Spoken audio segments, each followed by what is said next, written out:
I'm about to show you how to delete your Gmail account in 2026. Let's jump in. Now I have my iPhone here and my Android phone. You can also do the same steps on a computer. Now just go to google.com and you'll see at the very top right is your profile. Just tap on your profile button. And the first thing you'll do is check at the very top that Gmail account should be the one that you want to delete. To be able to delete it, tap on Manage Your Google Account. And they recently redesigned this. All you need to do is scroll down and you're looking for data and privacy midway down.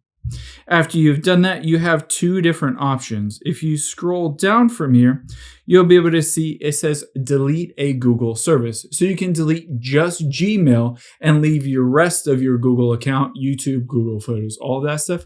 Or you can delete your entire Google account, including the Gmail. It's up to you. If you want to just delete Gmail, you can hit delete a Google service. And now it will show you a bunch of services, but first I'm going to use my Face ID. After you've done that, you can see I can just scroll down and find Gmail on this list. It will include YouTube, Google Photos, all of those. But another option is to go to the very bottom and hit delete your Google account, and you can tap on that. Here, this finally loaded. You can see Gmail here. I can tap that trash can icon and it will set up the steps to delete the Gmail. Or I can go through and delete my entire Google account, which will also include my Gmail email.